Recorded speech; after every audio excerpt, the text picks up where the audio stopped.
안녕하세요 여러분. 자, 오늘도 한번 수업을 시작해 보도록 하겠습니다. 자, 학습지 30페이지랑 33페이지, 학습지 30을 준비하라고 하는 건 저번에 설명했었죠. 학습지 30에 들어있는 어떤 전체적인 흐름들에 오늘 배울 게 들어있다는 얘기겠죠. 그래서 그 흐름들 속에서 오늘 배울 내용들이 어떻게 또 자리 잡고 있는지 나중에 꼭 한번 다시 확인을 하라고 학습지 30을 준비하라고 하는 거고요. 자, 교과서는 190페이지에서 194페이지 준비를 해주시면 되겠습니다.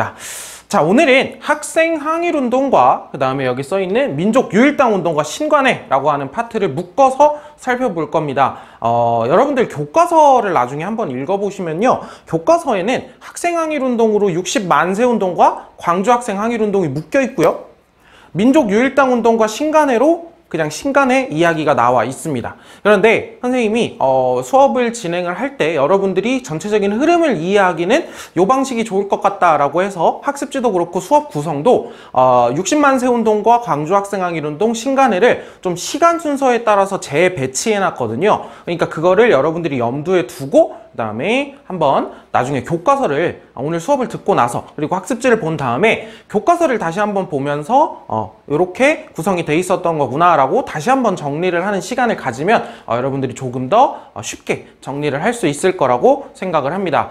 자, 오늘 주제를 보시면 학생항일운동이라고 되어 있잖아요. 오늘의 주인공은 학생들입니다. 그리고 이 학생들은 뭐 당시에 대학생들이 뭐 얼마나 되겠어요. 아무리 뭐 경성제국대학 이런 게 만들어진다고 하더라도 다 여러분들 나이대의 학생들입니다. 그러니까 여러분들이 한번 저 때의 내 나이대의 학생들은 저런 꿈을 가지고 저렇게 한번 활동을 하고 있었구나 라고 여러분들이 한번 가슴으로 또 한번 느껴보는 그런 시간을 가졌으면 좋겠습니다. 그래서 한번 꼭 염두에 두시고 오늘 수업 시작해 보도록 하겠습니다. 자, 그래서 저기 5번이랑 6번이라고 묶여있죠. 교과서에 있는 거를 이제 묶어가지고 진행하겠다라고 하는 뜻입니다. 오타가 아니에요. 자, 1번. 청년 학생운동이 활발해지다 라고 되어 있습니다. 자, 또 시기 나오죠? 우리가 항상 시작할 때마다 얘기 나오는 거 뭐예요? 요 3.1운동 이후에 자, 청년 학생층의 항일 민족운동의 주체로 자리 잡게 됩니다. 그러니까 3.1운동을 거치면서 이 얘기를 쉽게 풀어보면 3.1운동을 거치면서 청년이나 학생들이 가지는 어떤 민족운동에서의 어떤 무게감이라고 해야 될까요? 저들의 힘이라고 하는 것, 청년 학생들의 힘이라고 하는 걸 모두가 느꼈고 스스로도 느꼈다라고 하는 거죠. 무슨 말인지 이해가 될까요? 3.1운동의 과정을 한번 생각을 해보세요. 결국에 그 3.1운동을 주축이 되어서 이끌어갔던 것, 뭐 많은 계층들, 많은 민중들이 있겠지만 학생들 빼놓을 수 없습니다. 그렇기 때문에 이 청년 학생들이 이런 민족운동의 주체로 자리가 잡으면서 점차 학생운동이 활발해지고 활성화되고 이런 상황이 1920년대에 벌어질 거라는 거죠. 물론 이제 소위 문화통치라고 하는 좀 기만적인 성격이긴 하지만 좀 열려있는, 조금이라도 열려있는 그런 상황도 어느 정도 영향은 미쳤겠지만, 자, 그리고 이 청년 학생운동에 또 빼놓을 수 없는 게 이 1920년대 즉 3.1운동 이후에 퍼져나가던 굉장히 활발하게 퍼져나가던 사회주의 운동의 영향도 이 청년 학생운동이 활성화되는 데 중요한 영향을 미친다라고 여러분들이 한번 생각을 해주시면 되겠습니다. 자, 이렇게 청년 학생운동이 활발해지면서 청년 학생 단체들이 이제 많이 조직이 됩니다. 사회주의 운동에 영향을 받은 것도 굉장히 많을 거고요. 또 민족주의 성향의 청년 운동 단체들도 많았겠죠. 자, 활동 방향을 보시면 이 청년 학생 단체들의 활동 방향을 보면 이제 3.1운동 직후에 막 만들어지기 시작할 때는 이 청년이나 학생들이 어떤 민중을 계몽, 우리가 학생이잖아. 그리고 당시에 어느 정도 교육을 받았으면 생각보다 많은 것들을 또 가르칠 수 있다라는 생각에 민중을 계몽한다거나 아니 인격 수양 이런 것들을 목표로 활동을 하는데 점차 사회주의의 영향을 받은 단체들이 늘어나면서 그 사회주의의 영향을 받은 단체들은 청년 학생 단체라 할지라도 무엇을 목표로 잡는 경우가 많아졌다. 이런 계급 해방이나 이런 사회주의의 목표를 청년 학생 단체가 목표로 잡고 활동을 하는 경우가 많아졌다라고 여러분들이 한번 생각을 해주시면 됩니다. 전체 흐름상으로 한번 생각해 주면 돼요. 여기는. 자, 그러면서 이제 사회주의 계열의 청년 단체들도 많아졌고요. 청년 학생 단체도. 그다음에 민족주의 계열의 이런 청년 학생 단체들도 많았겠죠. 그러면서 이 청년운동, 학생운동, 청년운동이라고 하는 것들을 좀 더 조직적으로 통합해가지고 진행을 할 필요가 있겠다라고 해서 그 전체적인 단체들을 합쳐서 어떤 단체가 만들어지게 되는데, 이름 정도 하나 기억을 해주시면 좋을 것 같습니다. 조선 청년 총동맹이라고 하는 단체가 만들어지고요. 여기 써있듯이 사회주의 계열과 민족주의 계열의 청년 단체들이 통합을 해서 함께 결성을 하게 되었고, 그래서 청년 운동을 어떤 통일적으로 진행되고 있었던 여러 청년 운동들을 통일적으로 진행을 하기 위해서 이런 단체가 만들어졌었다. 이렇게 활발하게 진행이 되고 있다라고 여러분들이 한번 생각을 해주시면 되겠습니다. 자, 그러면 다음으로 한번 넘어가 보도록 하죠. 이런 청년운동과 학생운동이 굉장하게 활발하게 벌어지고 있는 그런 상황들 가운데에서 결국 사람은 죽잖아요. 누가? 순종, 즉 조선의 마지막 왕, 대한제국의 마지막 황제 순종이 서거 돌아가십니다. 순종이 죽어요. 자, 순종의 서거, 즉 순종이 죽었다.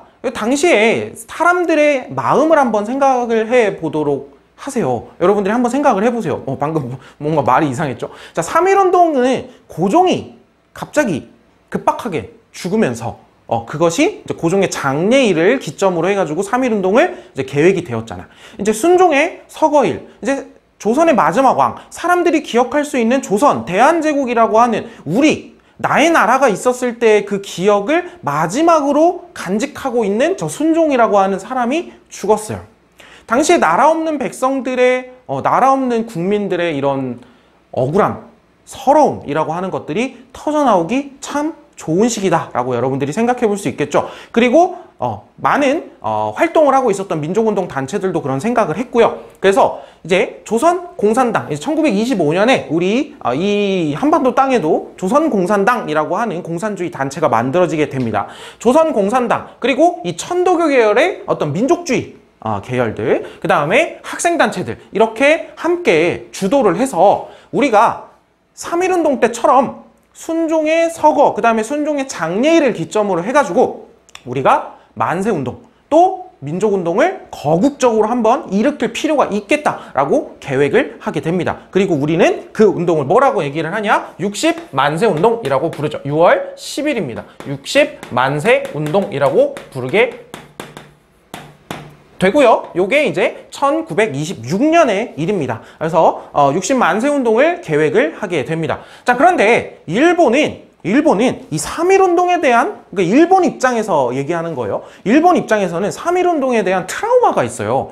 또 이런 일들이 벌어지지 않을까? 저런 대규모 저런 것들이 벌어지지 않을까? 그리고 순종이 죽었다라고 하는 거는 일본 입장에서 긴장을 할 수밖에 없는 상황이죠. 그렇기 때문에 일본도 사실 굉장히 순종이 죽었다라고 하는 소식을 듣고 굉장히 그 시기에 좀 또 3.1운동과 같은 제2의 3.1운동과 같은 그런 일들이 또 계획되고 벌어질 수 있겠다라고 하면서 경계를 굉장히 삼엄하게 하고요. 군대까지 투입을 하면서 굉장히 분위기를 잡아가는 그런 모습을 보입니다. 그래서 이런 조선공산당, 사회주의 계열과 이런 민족주의 계열, 그리고 학생단체들이 이런 것들을 계획하고 있는 가운데에서 대규모 만세 시위를 계획하는 가운데에서 사전에 일부 세력들이 발각이 돼요.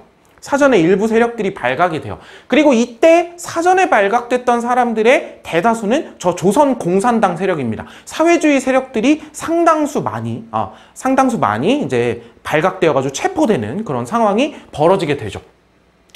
자, 그러다 보니까 일단 조선공산당이 가지고 있는, 전체적으로 맡은 역할은 이런 느낌이에요. 조선공산당 사회주의 계열에서 지휘부를 맡고요. 전체 지휘부를 맡고, 이 천도교는 자신들이 가지고 있는 이 천도교, 교단 조직이나 이런 게 있을 거 아니야, 종교 조직. 그 종교 조직들을 통해가지고 뭔가 이런 소식들을 빨리 퍼뜨리고, 그리고 학생단체들이 선두에 나서는 야 이런 느낌이었단 말이야. 근데 지휘부가 갑자기 다 사전에 발각되고 체포돼 버렸어요. 자 그러자 또 약간 3.1운동과 같은 느낌이 일어나게 되죠. 지휘부가 무언가 살짝 없어진 가운데에서 이제 학생들이 주도가 되어서 거리로 나가게 됩니다. 그래서 학생단체들의 주도로 이제 만세 시위가 전개가 되고요. 여기 써 있듯이 이 시민들 또 이 학생들의 만세운동에 가세를 하면서 뭐 노동자, 농민, 뭐 어떤 계층 할 것 없이 학생들이 주도를 하였고 그리고 거기에 많은 다른 계층들이 다 함께 호응을 하면서 그리고 지방에서도 막상 올라오지 못한다고 하면 다른 방식으로 또 한번 어떤 지금 우리도 돕고 있다. 우리도 마음을 함께하고 있다라고 하는 걸 보여주는 거죠. 학생들이 어떤 동맹 휴학이라던가 이런 것들, 수업 거부 이런 것들을 하면서 이런 호응하는 그런 모습들을 여러분들이 한번 살펴볼 수 있습니다. 그래서 여기에 보면 학생단체들이 주도로 만세 시위가 전개가 됐고요. 그 다음에 시민들이 가세하고 예를 들면 노동자나 농민이나 굉장히 많은 계층들이 참가했다고 했잖아요. 그래서 조금 이따가 거기 학습지에 써있지만 60만세운동 때의 경문을 살펴보면요. 학생들이 주장할 만한 것뿐만 아니라 노동자, 농민 굉장히 다양한 계층들의 주장이 경문에 한꺼번에 들어가 있는 걸 볼 수 있습니다. 자, 그럼 먼저 볼까요? 잠깐. 60만세운동 때의 경문 여러분들이 한번 살펴보죠. 대한독립만세, 대한독립운동가여 단결하라. 군대와 헌병을 철수하라. 여기까지 뭐 일반적으로 굉장히 얘기할 수 있는 당연한 어떤 멘트들이죠. 자, 동양척식 주식회사를 철폐하라. 이 토지를 뭔가 수탈하려고 만들어진 이 식민 통치기관, 핵심 통치기관 없애라 라고 하는 거죠. 이것도 그렇게 얘기해 볼 수 있습니다. 일체 납세 거부, 세금도 내지 말자 라고 하는 이런 거부운동. 일본 물건을 배척하자. 일본 공장 직공에 총파업하라. 이런 노동자들의 주장도 들어가고요. 일본인 지주에게 소장료를 바치지 말라. 소장료를 바치지 말자라고 한 이런 농민들의 입장도 들어가 있고요. 언론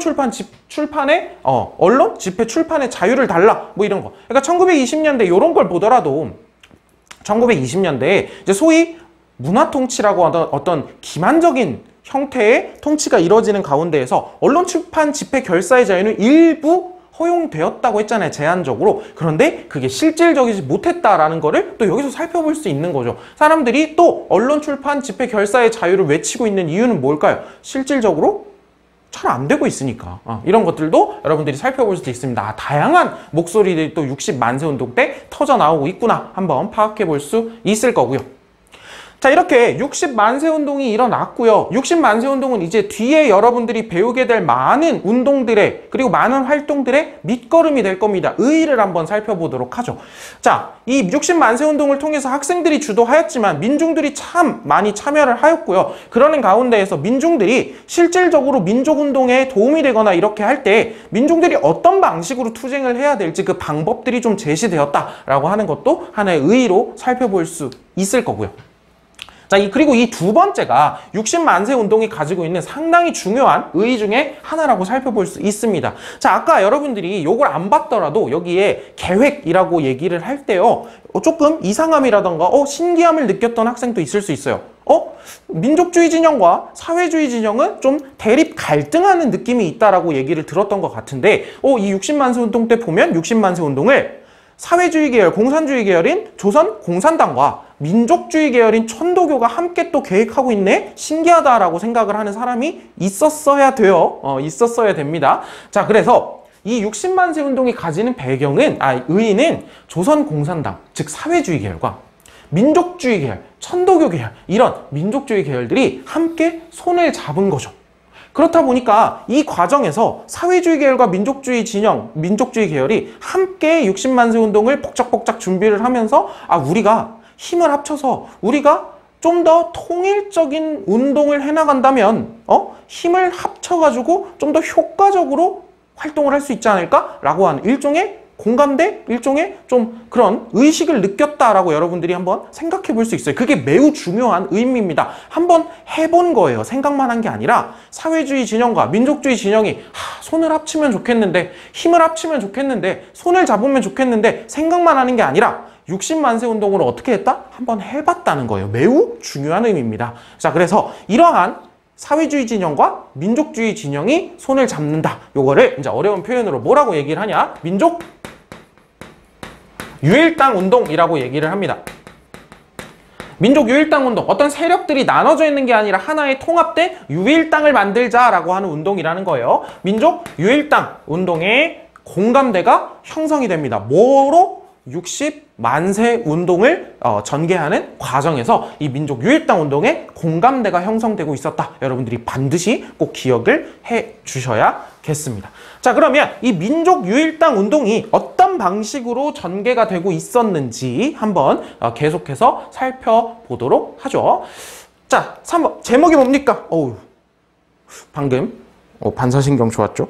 옷에 묻었어요.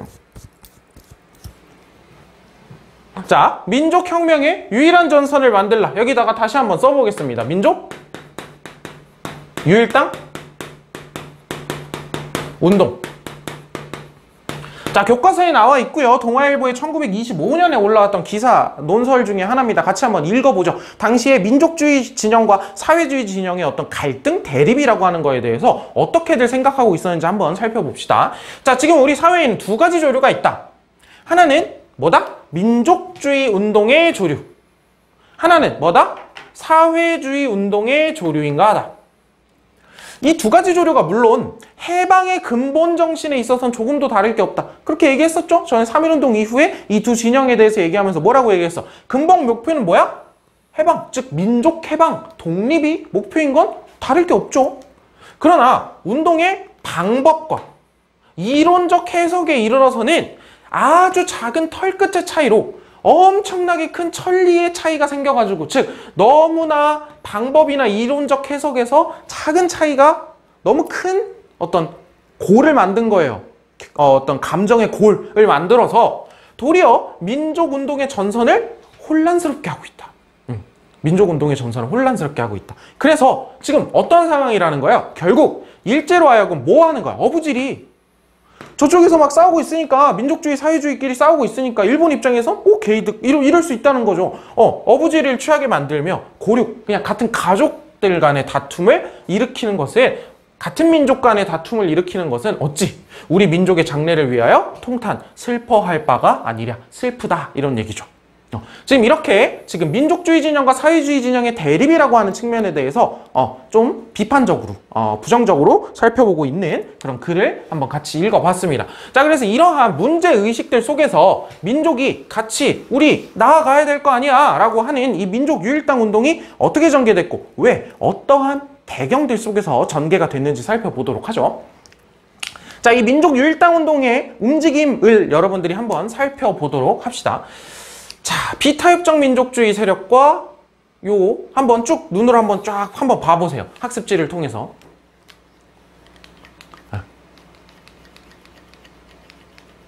자, 봐봐요. 여기를 살펴보기 전에 빌드업을 좀 하자면, 봐봐. 민족 유일당 운동이라고 하는 건, 자, 집에서 들으면서 대답해 보세요. 민족 유일당 운동이라고 하는 건 어떤 운동 진영과 어떤 운동 진영이 손을 잡는 거죠? 그렇죠. 민족주의 진영과 사회주의 진영이 손을 잡는 거죠. 그런데 공교롭게도 요 민족 유일당 운동이 전개되는 요 시기에 민족주의 진영은 민족주의 진영 나름대로, 사회주의 진영은 사회주의 진영 나름대로 손을 잡고 다른 단체와 연계를 할 필요성들이 생기고 있었어요.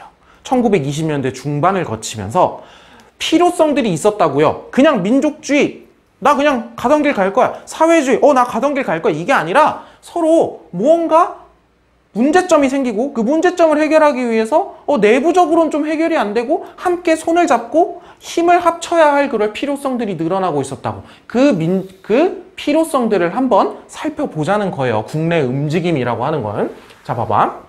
그래서 여기에 갑자기 이제 비타협 민족주의 세력. 민족주의 세력은 뭔지 알겠는데, 비타협 민족주의 세력은 뭐냐? 자, 보세요. 여러분들. 우리가 물산장려운동이나 밀립대학 설립운동 같은, 뭐라고 불렀죠? 실력 양성운동.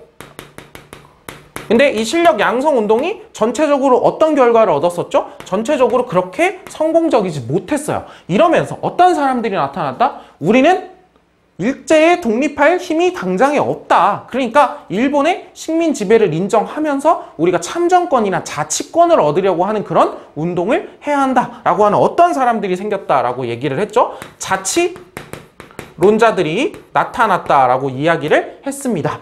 그렇다 보니까 자, 어떤 일이 발생을 한 거냐면 원래는 민족주의 진영에서 같이 활동하던 사람들인데 자치론자들이 나타나고 이 자치론자들은 어떻게 표현해 볼 수 있냐면 일제와 타협하자는 거죠. 그렇다 보니까 그 타협하자라고 하는 것에 반대하는 무슨 소리냐라고 하는 이 비타협적인 민족주의자들과 자치론자들로 이 민족주의 진영이 어떻게 됐다? 분열됐다라고 여러분들이 생각해 볼 수 있는 거죠. 민족주의 진영이 분열되었다는 자치론이라고 하는 그 파트에서 얘기를 했는데 조금 더 구체적으로 얘기를 해보자면 이 실력양성운동이 실패하면서 이 자치론자들이 나타나고 결국에 그거를 다시 표현해보면 민족주의 진영이 자치론자들과 그 타협에 반대하는 비타협적 민족주의 진영으로 어떻게 됐다? 분열되었다라고 생각을 해볼 수 있는 거죠. 자, 그래서 비타협적 민족주의 세력들은 어떤 필요성이 있는 거야? 자치운동을 하겠다는 사람들이 너무 많은 거야. 그러니까 비타협적 민족주의 세력들이 갑자기 우리 민족주의 세력이 갑자기 세력이 반 토막도 안 되게 나버렸어요. 그렇다 보니까 이 자치운동을 극복하고 다른 단체들과 연계를 해서 우리가 세력을 부르고 활동을 계속 진행해 나가야 할 필요성이 생긴 거죠. 이해됐죠? 두 번째로 넘어가겠습니다. 자, 그러면 민족주의 진영과 사회주의 진영이 자, 우리 필요하다. 손 잡자. 이야! 하면 바로 잡을 수 있어요? 그런 건 아니죠. 준비운동 또 필요하고 준비 단계들을 통해 가지고 무언가 함께 합을 맞춰 나가는 과정들이 필요하겠죠. 그런데 아주 좋은 기회가 있었어요. 뭐예요? 방금 배웠잖아. 뭐였죠? 60만세 운동이죠.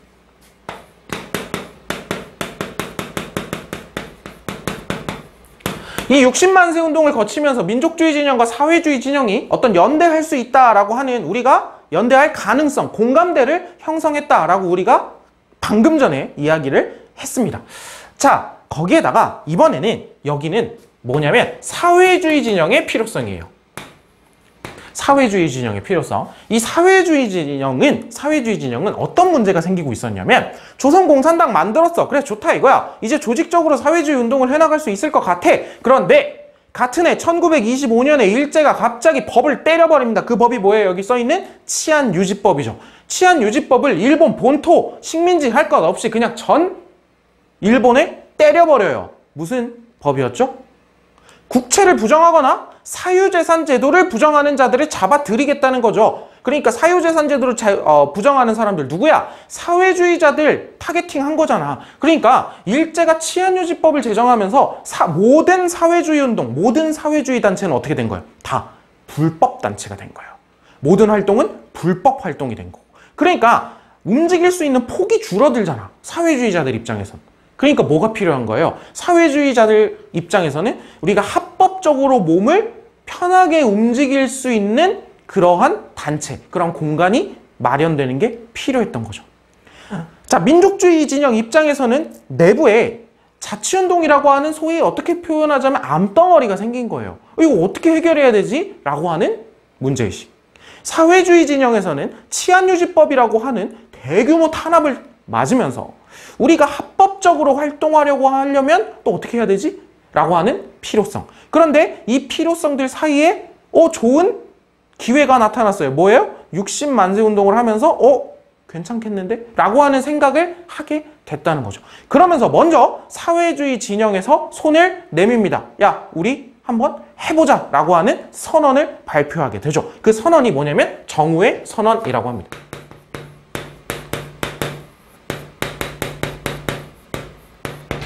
정우회 선언이라고 합니다. 정우회 선언. 자, 정우회 선언의 핵심 내용을 같이 읽어보죠. 말이 좀 어려운데 여러분들이 사회주의 세력에 대해서 이해를 좀 하고 있다면 무슨 말인지 그렇게 어렵게 막 다가오진 않을 겁니다. 자, 우리가 승리를 향해 구체적으로 전진하기 위해서는 현실적으로 가능한 모든 조건을 충분히 이용하지 않으면 아니 될 것이다. 즉 승리 뭐예요? 독립을 위해서는 우리가 지금 우리끼리 지지고 볶고 막 싸우고 이런 게 아니라 할 수 있는 건 다 해봐야 될 거 아니야 라는 얘기죠. 자, 그래서 따라서 자, 여기서부터가 핵심이에요. 민족주의적 세력에 대해서는 그 부르주아 민주주의적 성질을 분명히 인식함과 동시에 그것이 타락한 형태로 나타나지 않는 것에 한해서는 적극 제휴한다. 말이 어렵죠? 자, 봅시다. 자, 이 말에 따르면 민족주의 세력에 대해서는 부르주아 민주주의적 성질을 뭐래? 분명히 인식하겠대. 자, 사회주의자들의 입장에서 쓴 글이죠. 그러니까 민족주의자들을 한번 써볼게요. 자, 민족주의자들. 사회주의자들이 인식하기에 어떻게 했다는 거야? 뭐래? 누구래? 부르주아 민주주의적인 성질을 가지고 있대요. 맞죠? 부르주아 민주주의적 성질을 가지고 있대. 난 그거 잊지 않을 거래요. 분명히 인식하고 있을 거래요. 자, 이 무슨 뜻이야? 부르주아. 쉽게 얘기해서 이들이 뭐예요? 뭐다? 자본가, 지주, 이런 계급이다. 이런 계급의 성격을 가지고 있다. 즉, 우리가 사회주의라고 하는 측면에서 보면 근본적으로 어떤 사람이다라고 하는 거 알고 있다는 거예요. 자본가, 지주, 타도해야 될 대상이다라고 하는 거 어떻게 하겠다? 인식하고 있다. 그럼 돼. 이게 중요한 게 아니라 얘네가 어떻지만 않으면 타락하지 않았으면 어떻게 하겠다?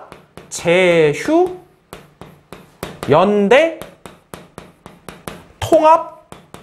통합하겠다라고 하는 이야기잖아. 자, 다시 한번. 민족주의자들은 우리가 자본가 지주들처럼 우리가 타도해야 될 대상이라는 건 알아. 그런데 더 중요한 건 뭐니까? 승리, 독립이니까 얘네가 타락하지만 않은 애들이면 제휴, 연대, 통합, 손 잡겠다라는 얘기죠.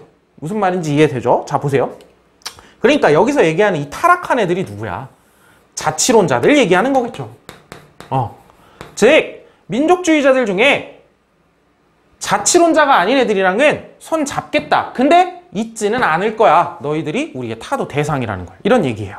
그러니까 정오의 선언을 보면은 결국에 결론은 뭐 하겠다는 거야?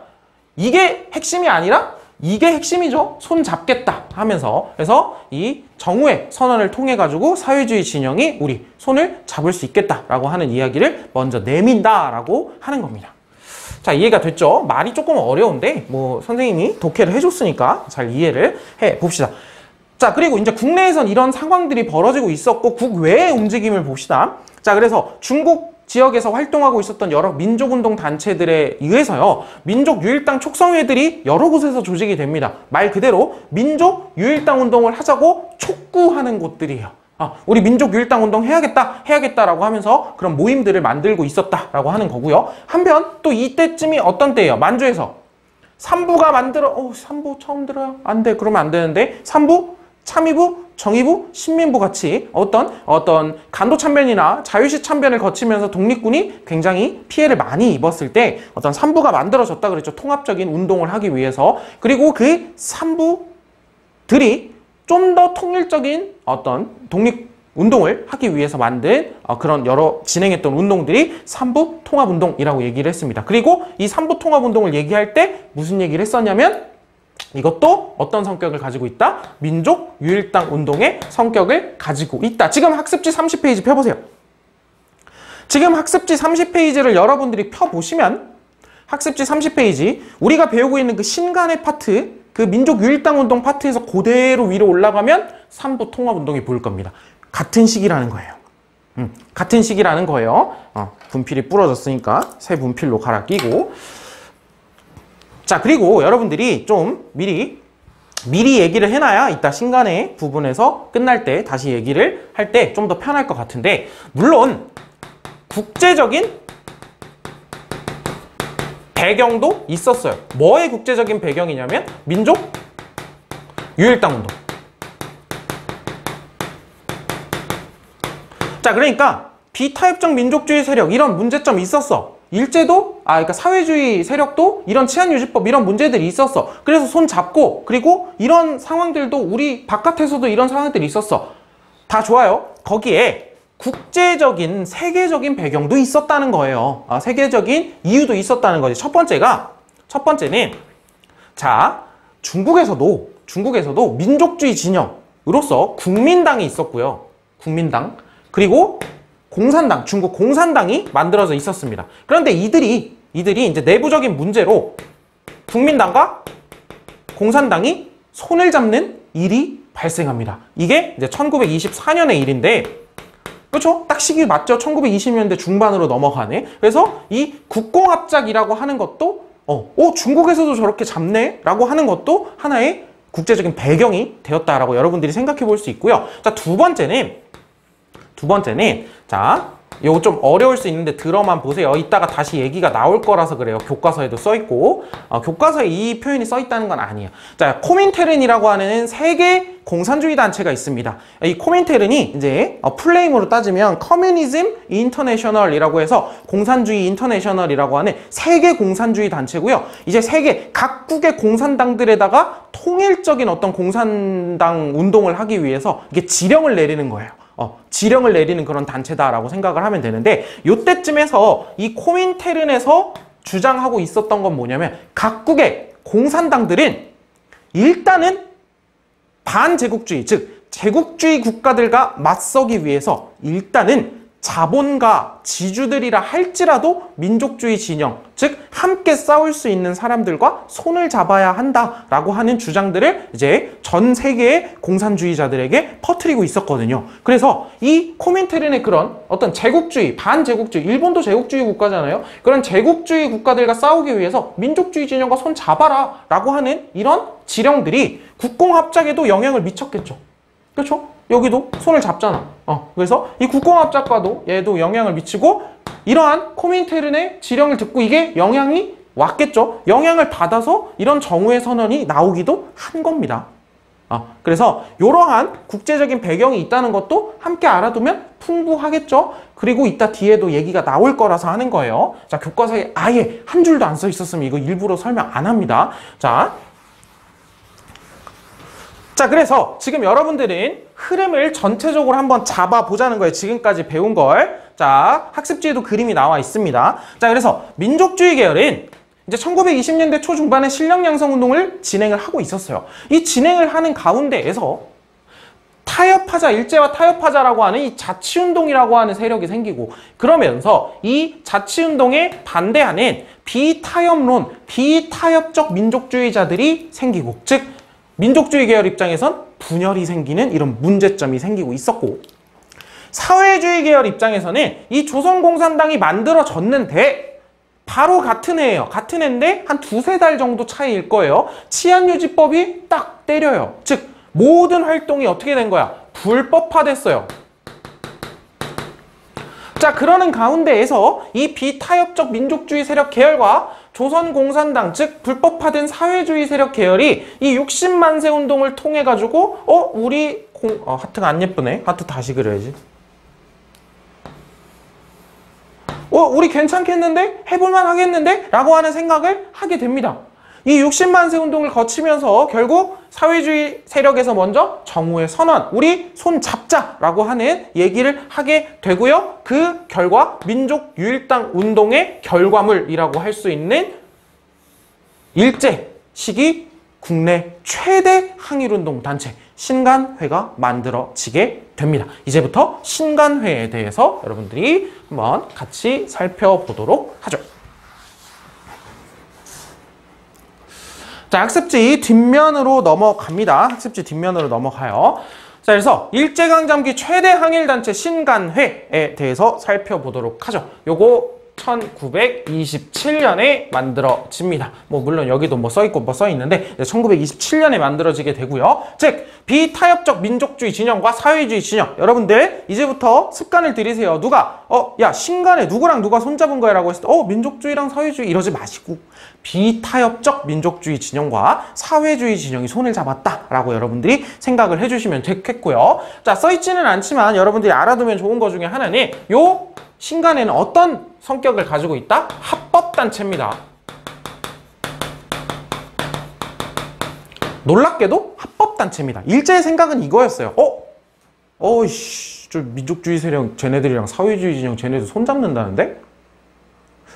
근데 생각을 해보니까 일제 입장에서 그러면 쟤네들이 손을 잡게 냅두고, 즉 합법단체로 냅두고 그러면 규모가 좀 커질 거 아니야. 손을 잡으니까. 그래서 걔네들 합법단체로 냅두고 쟤네만 관리하면 되겠다라는 생각이었어요, 일본은.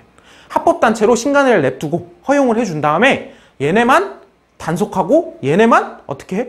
억압하고 하면 되겠다라고 생각을 한 거죠. 얘네만 관리하면 되겠다. 그런데 일본의 생각보다 규모가 너무 커졌어요, 신간회가. 그래서 이제 국내 최대 규모의 대중적 정치 사회 단체가 되었다라고 하는 걸 여러분들이 볼 수 있죠. 자, 그래서 사실 합법단체라고 하는 건 이제 일본의 입장에서 그렇고, 사실 신간의 입장에서 합법단체라고 하는 게 그렇게 썩 좋은 일만은 아닙니다. 왜냐하면 합법단체이기 때문에 겉으로 드러나는 것들이 너무 많고요. 그래서 속 시원하게, 즉 아주 거칠게 항일운동을 했다가는 해산당해요. 그래서 이 합법단체라고 하는 것 자체가 가지는 어떤 조금의 한계라고 하는 것도 분명히 있어요.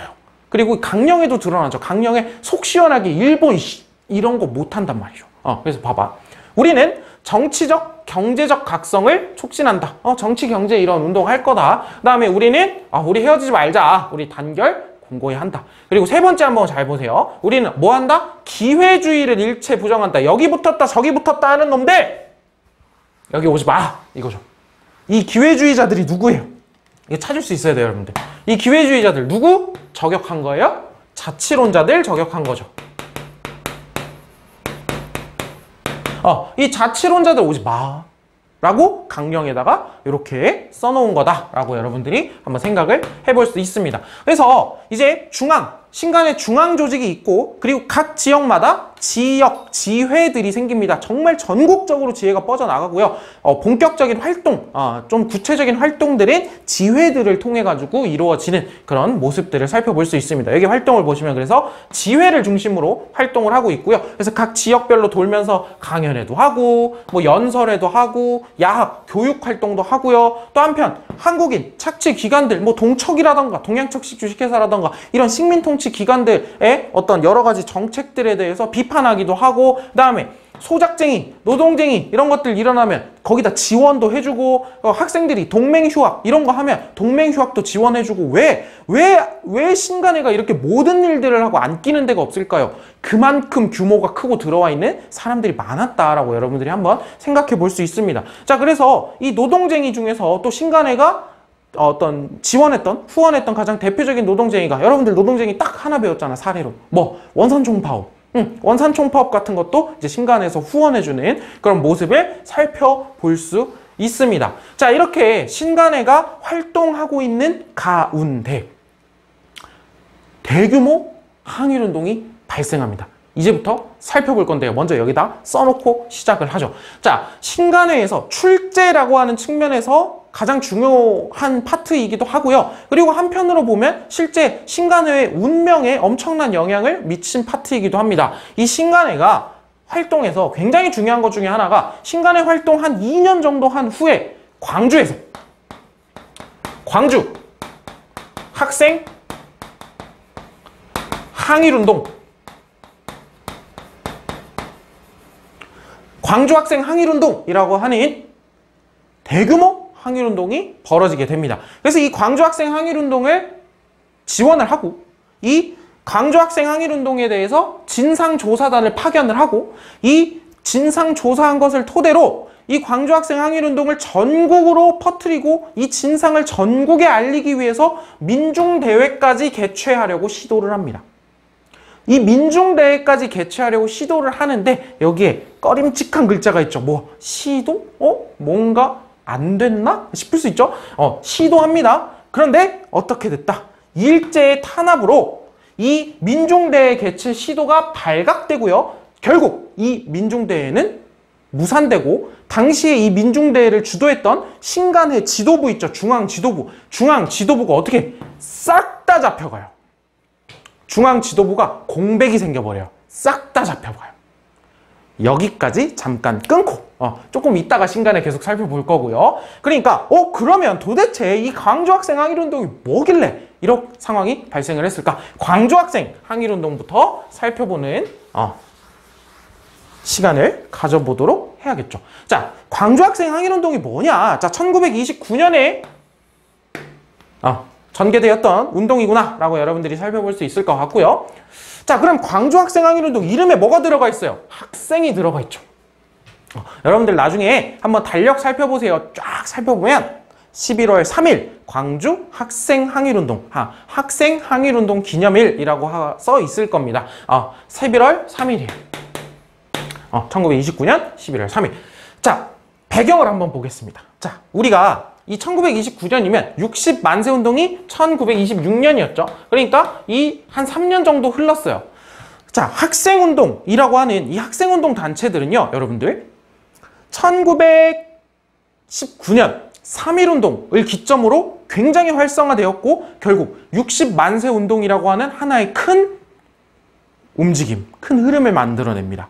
결국 이 두 사건을 거치면서 학생들은 온전하게 정말 완전한 민족운동의 주체, 주인공으로 우뚝 서게 되었고요. 그렇다 보니까 학생 항일운동, 학생운동이라고 하는 건 어떻게 되겠어요?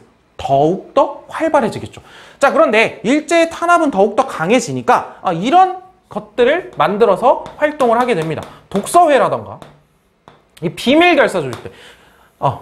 학생운동이 활발해지는 것과 동시에 일제의 탄압도 강화가 되니까 이 활발한 학생운동이 비밀스러운 공간으로 들어가게 되는 거예요. 독서회, 이름은 같이 글 읽고 같이 토론하고 하는 모임이지만 그 겉으로 그런 모임이지만 어떤 단체예요? 실질적으로는 그 아래에서는 비밀결사로서 함께 항일운동을 모의하는 그런 단체인 거죠. 이런 독서회라던가 비밀결사들을 조직을 하면서 동맹휴학투쟁을 활성화해 나가고 있었습니다. 자, 그래서 중앙으로 어떤 모임을 가지고 이거를 전국적으로 퍼뜨리자라고 하면서 이 학교에서 동맹휴학, 저 학교에서 동맹휴학 이런 것들을 하고 수업 거부 운동들 이런 것들을 하면서 학생운동을 활발하게 전개를 하고 있었다는 거죠. 그리고 이만큼 학생 조직이 있고 학생운동이 활성화되어 있었기 때문에 광주 학생항일운동이 일어날 수 있었던 거죠. 자, 이렇게 동맹휴학도 계속 진행이 되고 있고 학생 항일운동들도 전개되고 있는 가운데에서 이 광주 학생 항일운동의 촉발이 되는 방아쇠를 당기는 일이 발생을 합니다. 1929년 10월 30일이었어요. 한일 학생 간의 충돌이 발생합니다. 광주에서 전차를 타고 가고 있었는데 일본인 남학생들이 한국인 여학생들의 이 댕기머리 있잖아. 댕기머리를 막 끄잡아 댕기면서 막 희롱하고 막 놀리고 막 이런 상황들이 벌어지고 있었어요. 거기에 대해서 한국인 남학생이 그걸 보고 야, 하지 마라 라고 하니까 일본인 남학생이 어이씨 조센징 주제 약간 이런 느낌으로 딱 나온 거죠. 그리고 계속 하는 거예요. 그러니까 한국인 남학생 입장에서 참지 못하고 주먹을 휘두릅니다. 그리고 그 일대에 있었던 광주에 있었던 그 일대에 있었던 일본인 학생들과 그 한국인 학생들 간의 대규모 패싸움이 벌어지게 되고요. 이런 충돌들이 있는 가운데에서 당연히 경찰이 왔겠죠. 신고를 받고. 이 경찰이 왔는데 이 일본 경찰들이 상당히 일본 학생들의 편을 들면서 완전히 한국인 학생들을 완전 못된 놈, 완전 죄인으로 몰아가고 막 체포해가고 이런 상황들이 발생을 하는 거예요. 자, 그렇다 보니까 검거된 학생들, 체포된 학생들도 있게 되고요. 이러한 모습이 보이고 이러한 모습들에 대해서 분노를 참지 못하고 이 독서회나 비밀결사 같은 학생 항일운동 원래 있었던 조직들이 뭘 준비하기 시작합니까? 대규모 항일운동을 준비하기 시작하는 거예요. 그래서 학생 한일 학생 간의 충돌이 벌어지고 결국 이러한 과정들 속에서 대규모 가두시위, 거리로 나온 거죠. 이제 가두시위가 전개가 됩니다. 그런데 이걸 단순히 여기서 끝내는 게 아니라 전국적으로 퍼뜨리고 전국적인 또 제2의 3.1운동처럼 만들어야 할 거 아닙니까? 그리고 전국적으로 이러한 광주에서 이러한 일이 있었다라고 하는 걸 알리는데 가장 큰 역할을 했던 단체가 방금 얘기했었죠. 뭐였죠? 신간회. 신간회의 지회 중에 이 신간회 광주지부의 지원 아래에서 전국적으로 확대되고요. 신간회는 이걸 전국적으로 알리기 위해서 진상조사단도 파견하고 결국 민중대회를 열려고 하는데 그러는 가운데에서 지도부가 싹 다 검거되는 상황이 발생했다라고 방금 얘기했었죠. 자, 이러는 가운데서 어찌되었든 신간의 활동으로 이 광주 학생 항일운동이 전국적으로 알려지고요. 각 지역의 시민, 노동자들도 가세하고 결국 일본이나 만주의 여러 사람들까지도 가세하는 이런 대규모 항일운동으로 번지게 됩니다. 그래서 이 광주 학생 항일운동은요, 여기 써있죠? 안 써있네요. 뒤에 써있나 봐요. 3.1운동 이후에 최대 규모의 항일운동이라고 이야기를 합니다. 그래서 이 성격을 한번 봅시다. 성격을 보면 처음에 학생들이잖아. 그러니까 학생들 무슨 주장들 하겠어요? 여러분들 생각해 보세요. 일단 저 봐봐. 한일 학생 간의 충돌, 일본 편들면서, 일본인 학생들 편들면서 일본 경찰들이 막 잡아가. 그러니까 검거된 학생들 내놔라, 뭐 이런 주장도 나올 거고. 그리고 학생들이잖아. 주로 교육, 식민지 교육, 그리고 식민지 통치 이런 거에 조금 더 초점을 맞춰서 주장을 하기 시작을 하겠죠. 그런데 광주 학생 항일운동이 조금 커지고 규모가 확대되고 하는 과정에서 이제 조금 더 거칠게 어떻게 완전히 반제국주의적인 항일투쟁, 일본에 저항하는 성격이 아주 짙어지는 그런 투쟁으로 발전해 나간다라고 하는 걸 여러분들이 살펴볼 수 있고, 그걸 어디서도 살펴볼 수 있냐면 조금 이따가 다음 페이지로 넘어가면, 즉 여러분들의 학습지에서 좀 아래로 보면 밑에 경문들을 통해서도 살펴볼 수 있습니다. 자, 한번 보시죠. 그 전에 우리가 한번 교과서에 보면요, 이게 있더라고. 교과서에 스토리를 좀 보려고요. 교과서에 이렇게 신문 기사가 있더라고요. 동아일보. 언제냐면 조금 있다가 또 나올 건데 1929년 11월 6일자 기사입니다. 11월 6일자 기사. 11월 3일 시작되고 나서 3일 후의 일이죠. 그래서 이 기사를 여러분 선생님이 어디 파트냐면 이 파트. 이 파트. 이 파트를 글로 여러분들이 읽기 편하게 글로 좀 정리를 해서 같이 보려고 하고 있습니다. 제목부터 한번 보죠.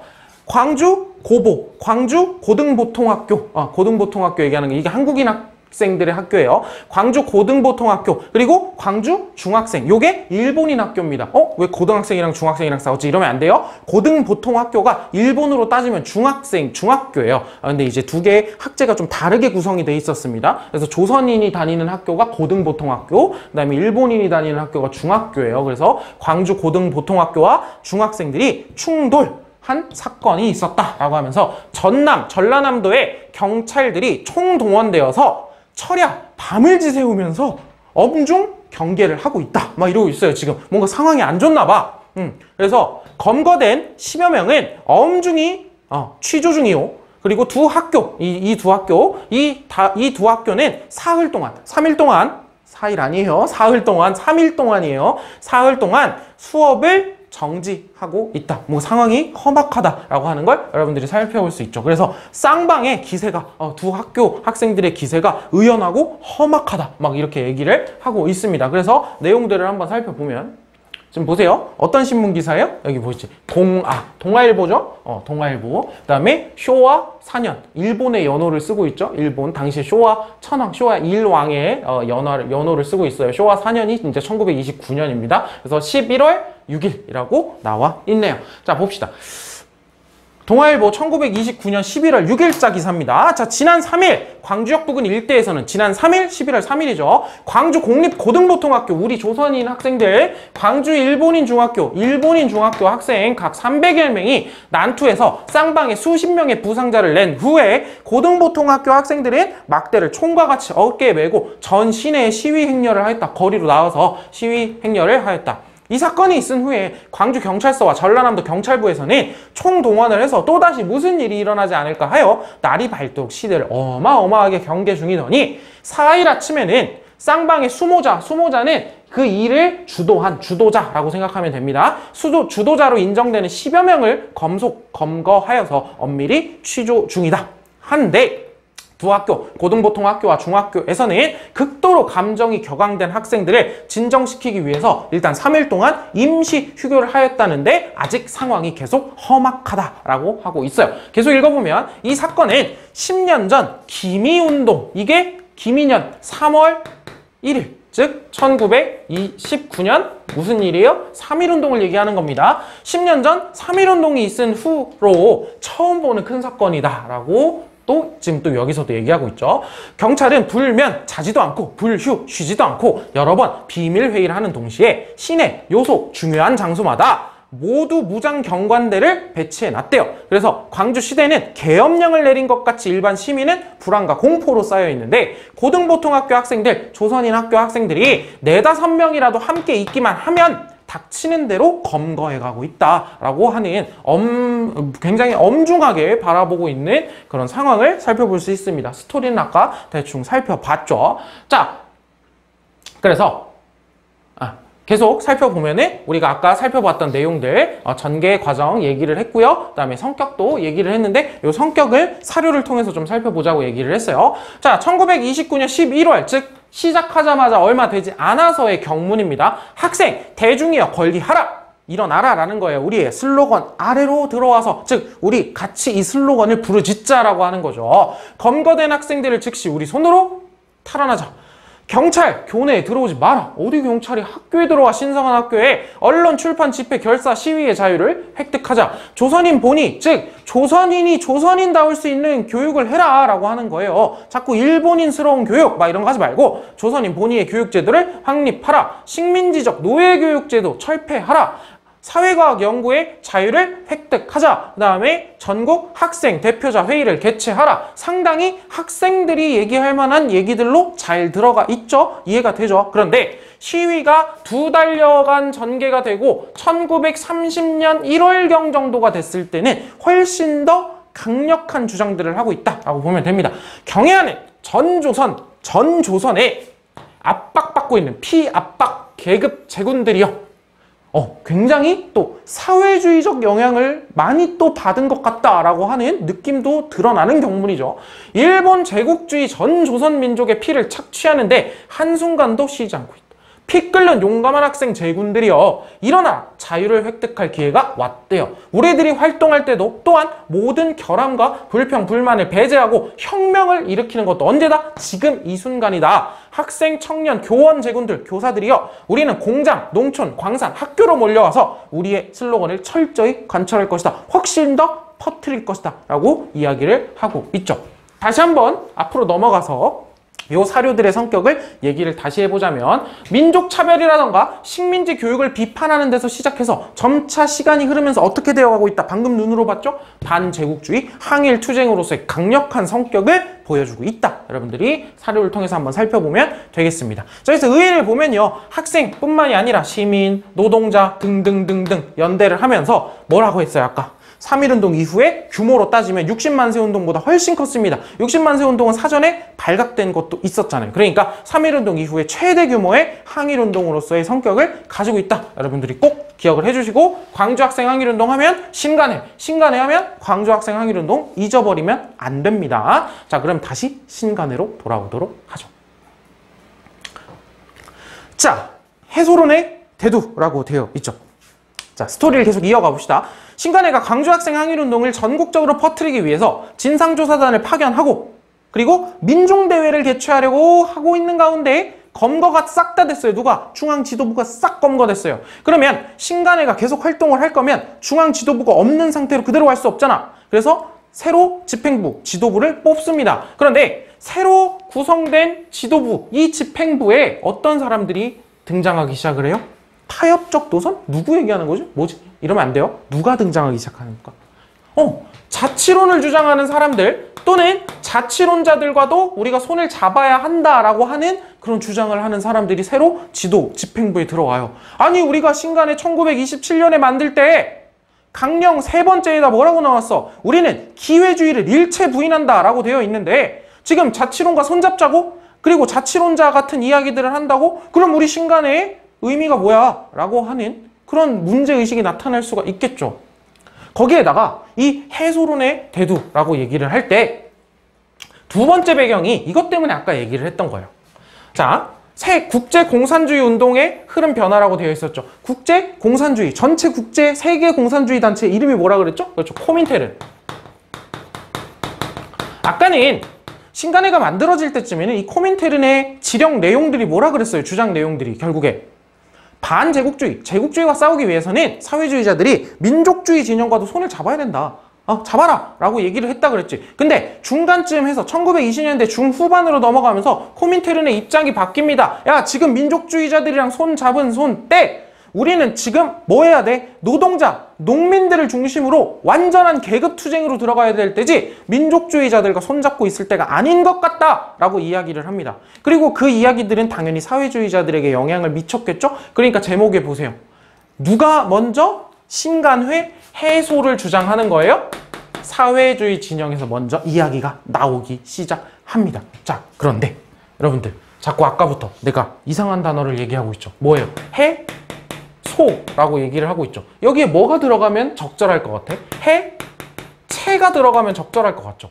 해체. 근데 해소라고 쓰고 있어. 그러면 해체랑 해소가 차이가 뭘까? 자, 해소는 그러니까 이제 사회주의 진영에서 신간회를 이제 없애자, 해체하자라고 얘기를 하면서 표현을 썼던 표현이 이제 해소예요. 해소는 뭐냐면 해체랑 다른 지점에 이건 그냥 없애는 거고, 해소는 뭐냐면 조금 더 나은 단체, 조금 더 나은 조직을 만들기 위해서 일단 일시적으로 해체하고 우리가 조금 더 준비한다라는 뜻이 들어가 있는 게 해소예요. 그러니까 사회주의 진영에서 얘기하는 건 뭐야? 지금 신간회가 문제가 있으니까 우리 좀 더 나은 단체를 만들기 위해서 해소하자라고 얘기를 한 거죠. 그런데 결과적으로 그랬어요, 안 그랬어요?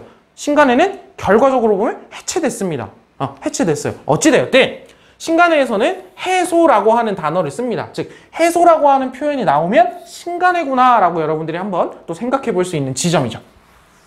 자, 그래서 방금 얘기했던 대로 이런 흐름도 변화하고 이제 내부적으로도 이런 문제가 생기고 있는 거죠. 자, 그러면서 사회주의 진영에서 먼저 해소론이 나오게 됩니다. 그래서 결국 신간회는 해소됩니다. 해소되면서 이제 민족운동이 변화하게 되는 모습을 보여주면 되죠.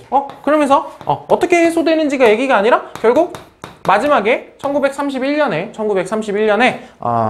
전국 신간회 전국대회를 열어가지고 투표를 통해서 대부분 보면은 이제 지회 있잖아요. 지역별로 있는 지회들의 사회주의 진영들이 많았거든요. 그래서 이제 투표를 통해서 해소하자라고 하는 게 통과가 되고 신간회는 해소됩니다.